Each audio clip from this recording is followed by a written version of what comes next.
Hey, it's Helen Smith here. Before we get into this episode of The Weekend Briefing with Antoinette, I want to tell you about a survey that The Briefing's doing. It's super quick and will help us deliver the news that you want in 2026. Oh, and you could also win $100 just for filling it out. The link for that is in the show notes with all the details there. And with that said, let's get into this ep. A listener production. Hello, Antoinette Lattouf here with The Weekend Briefing. It's where we take some time to hit pause on the headlines and I get to spend time with and really do a deep dive into the mind of someone fascinating. My guest today has always had a passion for telling stories that are overlooked. Phoebe Santillan-Stocks not only founded Missing Perspectives, she's also written a really interesting book called The Right Hand.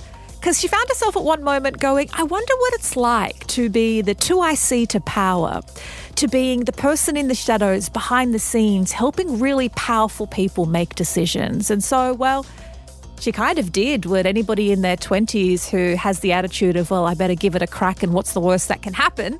And she approached everyone from Nelson Mandela's chief of staff to Jacinda Ardern's chief of staff. She approached the Obamas. And much to her surprise, many people said yes, and they said yes immediately. And that was the genesis of her book, The Right Hand. In this chat, we talk about Phoebe's experiences growing up, her studies, why she's always wanted to amplify the perspectives that are often overlooked, and some of the most important and honest lessons she learned in writing The Right Hand. And later in the show, weekend list time. We know that's your favourite time of the week. It's certainly my favourite time of the week as I get to pick Helen Smith's brain on what it is she has been doing with her time, her senses and her money. Stick around for that. But first, my chat with Phoebe Santillan-Stocks.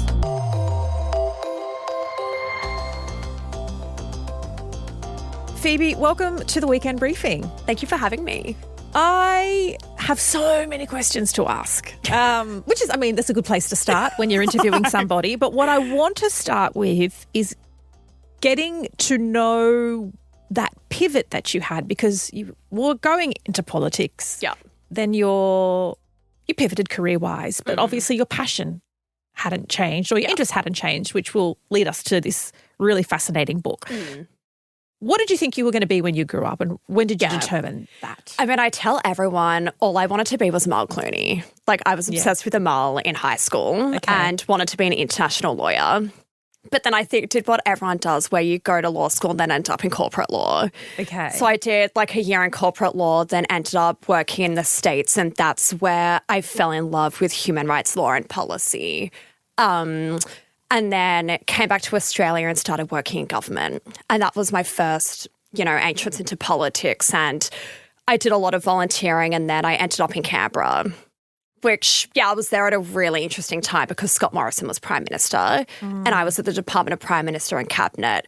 So, being there as a young woman, it was an interesting time to be living down there. But, and that's when I ended up founding. Not exactly a wonderful environment to be inspired. Not exactly. Can you imagine it? And I do wonder, if it was a different leadership, whether I would still be working in Canberra. Yeah. But I ended up coming back to Sydney and then working in media. So that's a long answer to your question. Okay, so how long did you stay in Canberra? I was in Canberra for around, it's funny, I say, I never did a winter there. That's why I say I love Canberra, but I was never there for winter. Right. So I was there for around 6 to 7 months. Okay. And then at that point you realised this is not for me? I still loved it. I relocated more for personal, partner was moving back to Sydney. Okay. But I loved politics and the intersection of media, politics, gender. Yeah. So you're I love a Mel Clooney. Love a Mel Clooney. Don't like that Scott Morrison. Don't like Scott Morrison. What can I do with myself? Yes, that was the vibe. Okay. But I was living in Canberra with the female political correspondent for Channel 7 who was a young woman. Mm-hmm. And that's where her and I would talk a lot about being young women working in media and politics. Yeah. And I think looking back, that's where I think Missing Perspectives, my media startup, came about. But with the book, it's clear the thread was always there. I was passionate about politics and also the people who aren't really at the podium, the people in the wings too. Yeah. Okay, well, let's talk about Missing Perspectives because you launched that. How old were you then? Oh my gosh, I'm bad at maths. Probably 27. Okay. And its mission? And yeah, so I was working in Canberra, and it probably came out of conversations with my housemate who was working in, commercial TV. And I just thought like it would be awesome to have a newsroom dedicated to platforming young female journalists and content creators. So it kind of started out literally as a side hustle. Like I just bought the Squarespace website, and then it just started snowballing because I think the appetite was there. And young women started pitching to us within like 3 weeks. And then, then ultimately Reese Witherspoon posted about us on her social media. Reese Witherspoon. Yeah, I still have the screenshot on my phone. What was the article in particular, or what was her interest? So the CEO of her media company, Hello Sunshine, is an Aussie, Sarah Harden. Okay. And she had like really gotten behind us. And so she basically got us on the radar of Reese and Hello Sunshine, and we ended up partnering with them. But I say that because that was the turning point where I left my job and we started working on it full time. Yeah, okay. So obviously you have a great idea, there's a gap. And many people have great ideas and gaps, but they can't necessarily monetize and scale them. Yeah. So was that the point at which you could monetize? Yeah, so from then we got like a few brands backing us. Like we partnered with Google, Mecca, who we're still working with today. So that essentially allowed us to bootstrap. And also at the time, a lot of tech companies were funding media startups. So I think it was like just a good time to be launching. And so we only brought on our first investment last year. What do you mean by first investment? We brought an investor on board. Oh, right. Okay. Yeah. Right. Okay. So bootstrap for like 4 years. Okay. Yeah. And what about in terms of staff and scaling the team? When did that start happening? So we had Hannah, our like amazing she was like our founding editor-in-chief. And then we have Alicia, who I think you might know. Yes, I do. And then 2 amazing young women, Ali and Sunny. So our team is still growing, and it's like a really exciting time. Yeah. And talk me through some of the stories and the breadth of topics you cover. So many. Like one of my favorite stories is it was literally one of the first few pieces we published, which was a young woman named Freshta who was living in Kabul at the time. And she started a nonprofit called Sharmagas, which essentially she converts old buses in Afghanistan into libraries and drives the buses into communities around her region where children can go on and read. Oh, wow. And over the course of our friendship, and like since we published her article, obviously Kabul fell to the Taliban, and Freshta is now in the UK, essentially in exile. Like she wrote an amazing piece for us about what it's like living in exile, and I got to meet her a year ago, and it was just the most full circle moment. Yeah. Right. So stories like that wouldn't necessarily be picked up by a mainstream outlet, but stories that really resonated with people and kind of shine a light on issues that, often go missed in the news and mainstream media. So that's one of my favorites. And locally, what are young women keen to read? Very much politics too. Yeah. And that's why it was really interesting because Alicia, our editor now, and I went to Canberra for the budget lockup, which was the first time that the government really invited new media there. I know, and then the whole content creator, there was all of this. That became the headline, which was so fascinating to watch. But our coverage there, like we did a lot of TikTok videos, and the type of political coverage that our audience wanted to consume. And that did so well. And even now, like the ABC is a documentary coming out and they're still using our TikTok videos then. And what's funny. But like in a disparaging way? I think so. Yeah, because there's a bit of watch too. Like from legacy institutions. Yeah. And what's fascinating is that they really trashed in a way our coverage, but then I've seen a lot of them now adapt those kinds of like social media strategies, like doing their own like day in the lifestyle content, trying to capture that young audience. Yeah. So they're criticizing us, but also taking note at the same time. But Canberra was fascinating. But yeah, political content and then sport. Sport is probably one of our biggest editorial verticals. And I think it's an example of when you have female reporters covering issues relevant to women. Isn't it interesting? Because if you tried to like pitch that to a legacy outlet, and I've worked at many of them throughout my career, and in most cases, it'd be a bloke at the top that you'd be pitching this to. And if you were like, we want female-based coverage for female audiences about female sport, they'd be like, oh, love, that's a lovely idea. But there isn't an audience for that. It doesn't work. Yeah. And it's like the audience has always been there. They just weren't being spoken to. Yeah. And that's why like another turning point for us was the Women's World Cup. because we were like doing it before everyone else was reporting. Yeah, right. And so that's when we really like our content started really taking off. Yeah. So yeah, politics and sport, which is also interesting because they're the two editorial beats with the lowest female representation on the editorial side. And I'm curious as to how that works in terms of, I guess, branding partnerships. You did mention Mecca, for example, because a lot of the female space media enterprises are very beauty product inclined, or, you know, will sell pink stuff to women. Yeah, no, totally. How do you manage kind of not reinforcing those stereotypes, but also being financially viable? Totally. And it's interesting when you have an extremely engaged audience too. Like if we get a briefing from a brand, we will know if it will resonate or not. And it's so hard as a startup turning down briefings because we don't think it will land well with our audience. But It's also like we're when you're saying like no trying to to money. pay the bills and I make know, money. Yeah. So we've had to be really careful, but I think we just know which ones will land well. E.g., like we partner with Nike for our sport content. Yeah. But it is like a fight, like it's a delicate balance. So obviously your passions and your interests clearly have intersected and defined each chapter of your life, whether it was your studying or your time in Canberra or these startup, these interests remain. And you had this book idea for The Right Hand quite a few years ago. Yeah. And I'd always, like, I grew up watching The West Wing and the Chief of Staff was always my favourite character. Like, I'd been drawn to representations of the Chief of Staff role in pop culture, but it wasn't until I was working in politics that I was exposed to real life Chiefs of Staff. And it was interesting because they're so powerful and also unelected. Also unelected. And so, that's a whole other conversation, but we don't know who any of them are. So I was working in media running our startup, and then Justin Trudeau's Chief of Staff, Katie Telford, started following us one day. And I kind of like went on her profile and was reading about her, and then we ended up having a few calls. And it was honestly just the way she spoke about Trudeau that I just found fascinating. But she was also a bit of an anomaly, as you write in the book, because she was open and public. So she kind of bucked the trend because all of them obviously try and be very behind the scenes, like researching for the interview with Jacinda Ardern's Chief of Staff, Raj.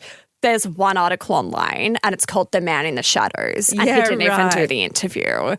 So they are so incredibly behind the scenes. But as you said, Katie Telford has been deliberately public because she, you know, all for female visibility. And like she says, she does it because she wants to boost female representation in roles like hers. So she's incredibly public. Like her Instagram's very much behind the scenes of her role and working with Justin. Yeah. Meeting her kind of solidified the idea. And then I just started emailing a bunch of them.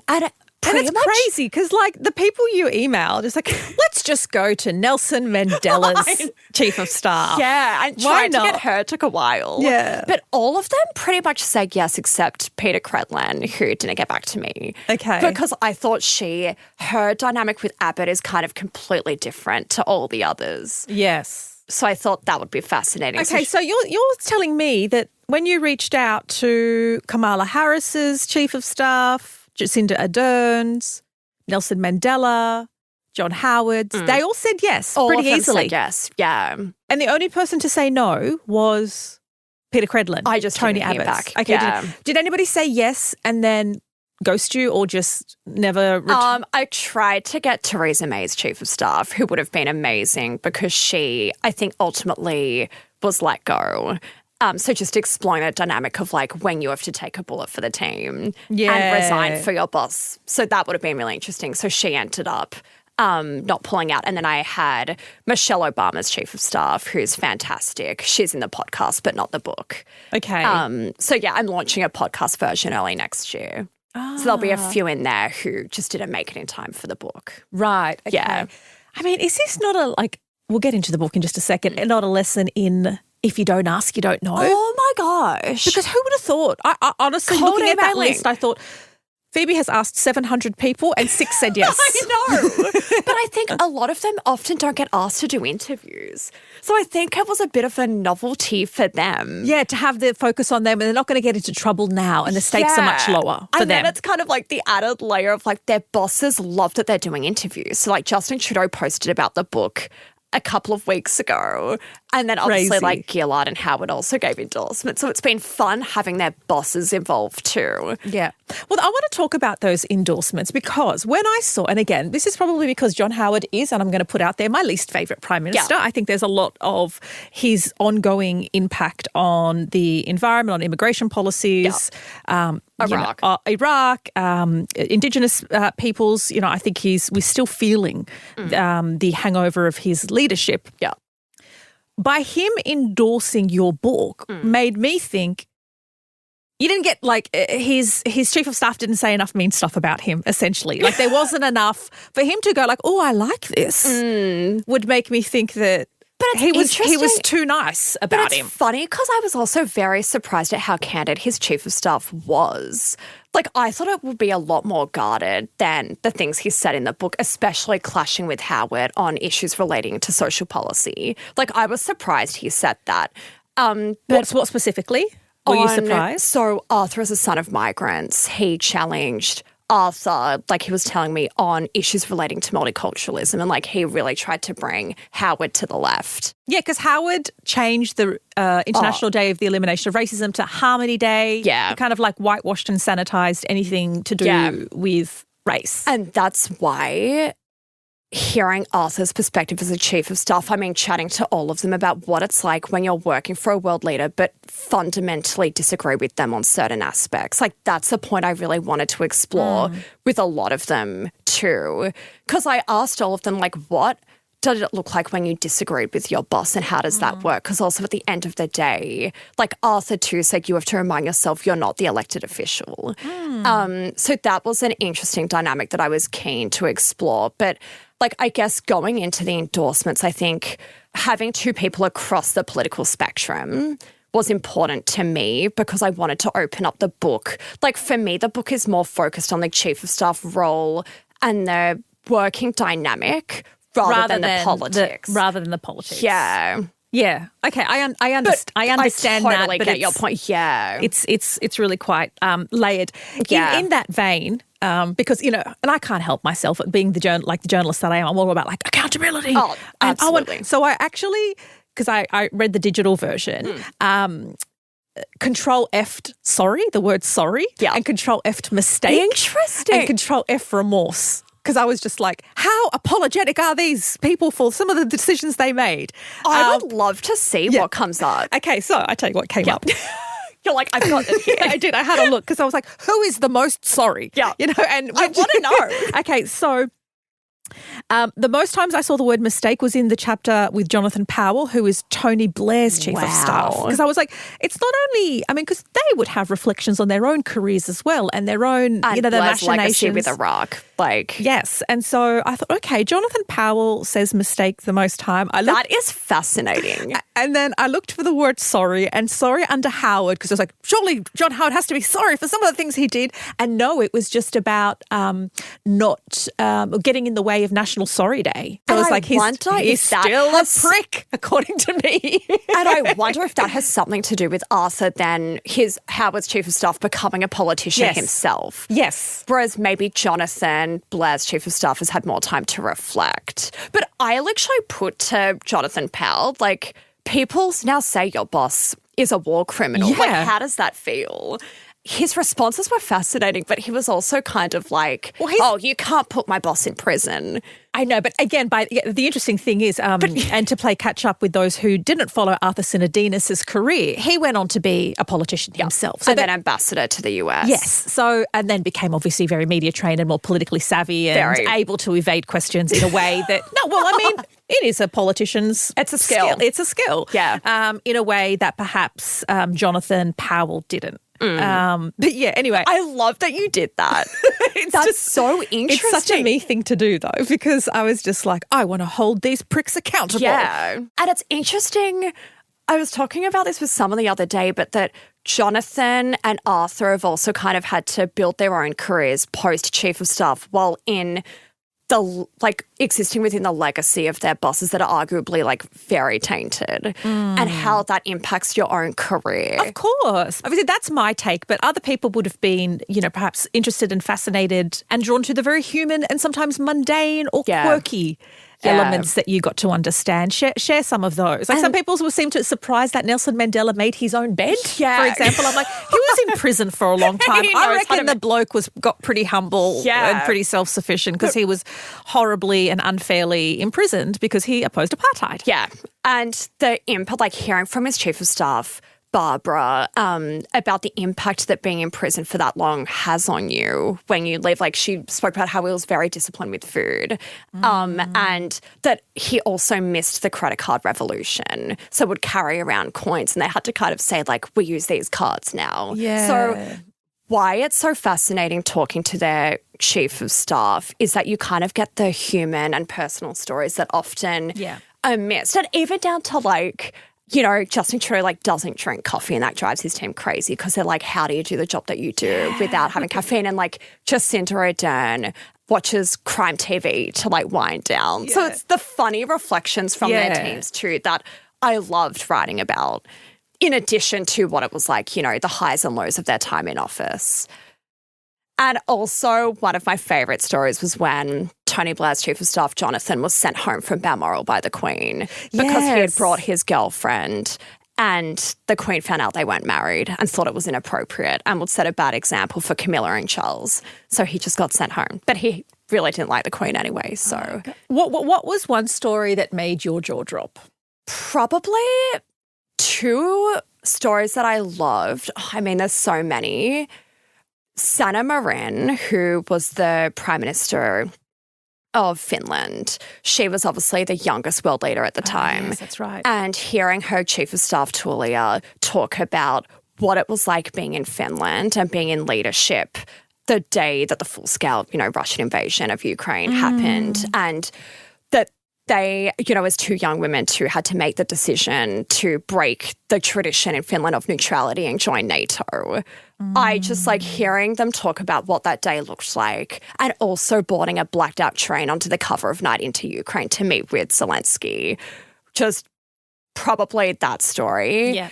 And then so much around Nelson Mandela. Like in a way, everything his chief of staff, Barbara, told me was just mind-blowing because I think Mandela is a figure, you know, one of the most defining leaders of all time. Yeah. I mean, she knew him on such a close and personal level, which is everything she said about him. I just feel like it added something new to our understanding of him.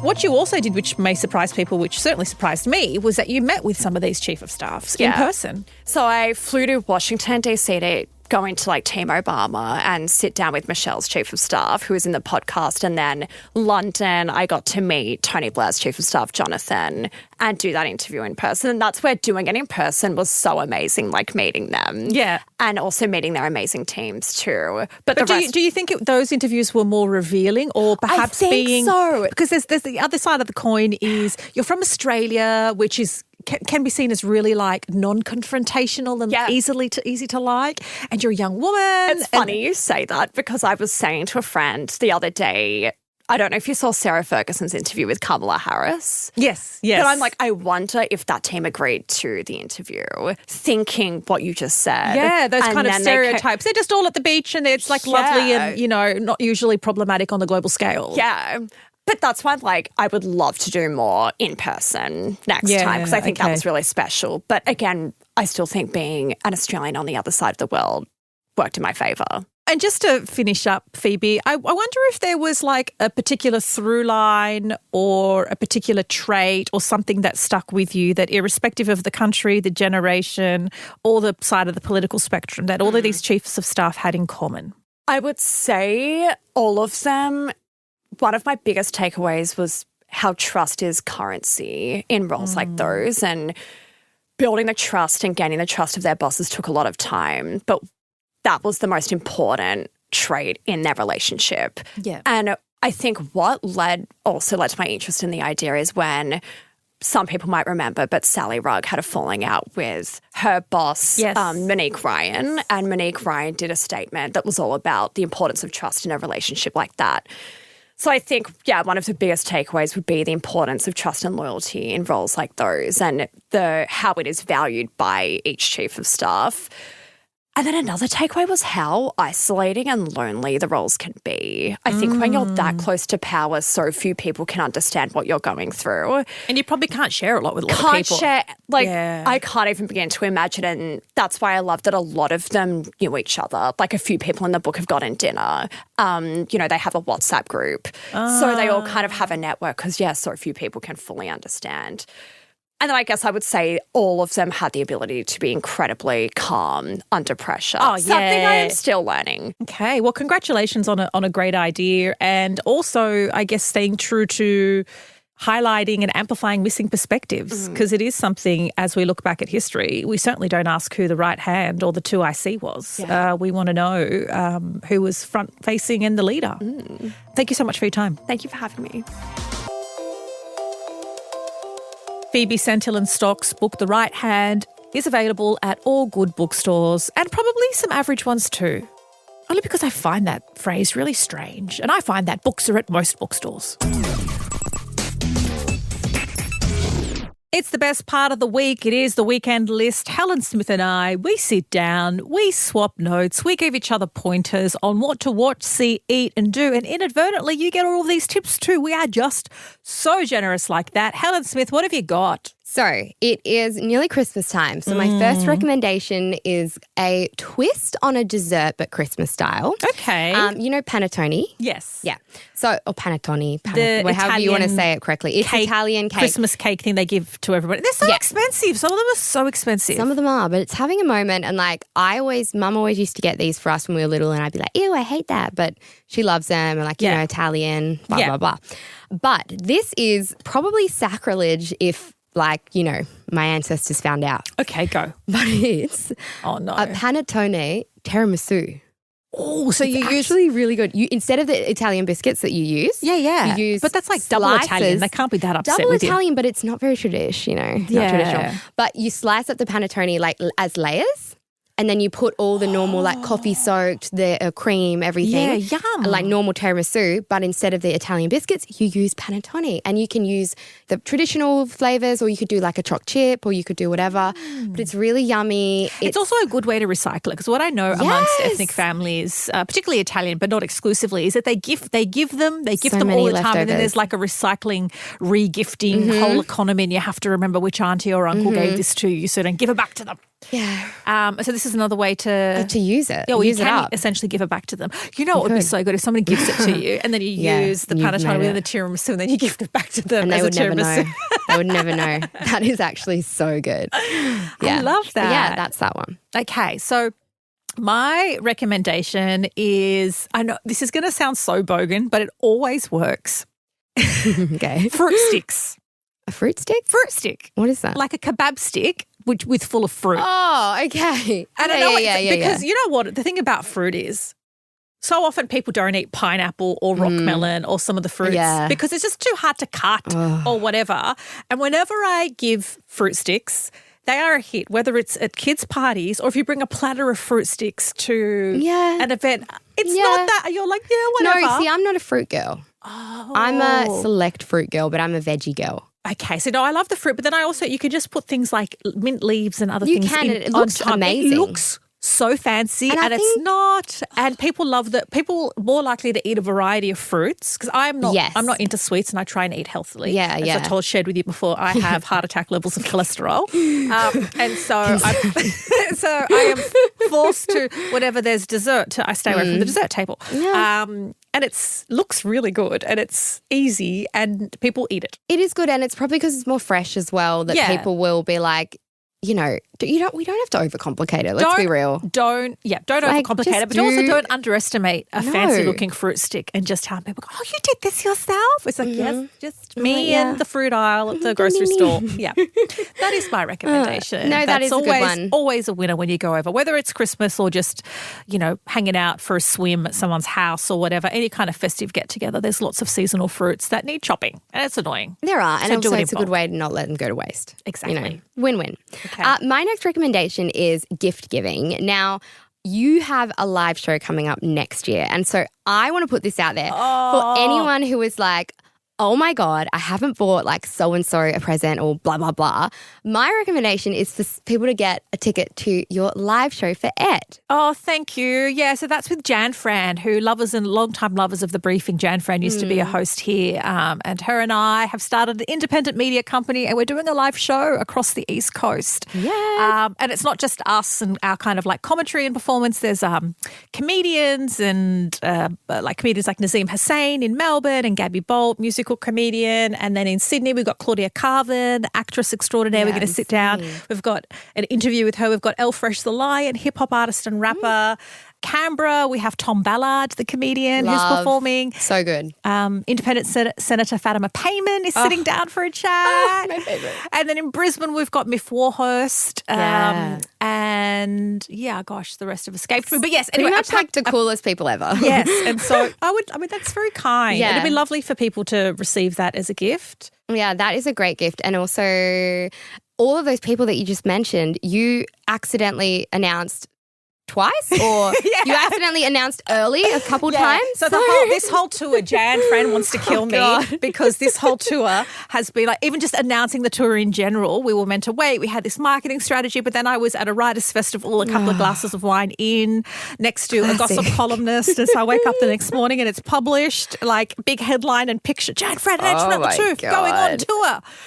And then I accidentally, Nazim, I was too excited with comedian Nazim Hussain and Gabby Bolt, so I broke the embargo. But by now it's well and truly out there. It's all out there now. But yeah, that's my recommendation because I think live shows are great. Supporting, independent media is also great. So I'll pop the link for the tickets in the show notes as well so you can find them just straight there. Incredible. Okay, so my recommendation, because I don't like tangible things too, I like to gift experiences because what I long for the most is time. Yeah. And so I'm really loving, and I've told you this before, hot and cold therapy, saunas and ice baths and stuff. Yeah. And there's a whole bunch of like places popping around all suburbs across the country.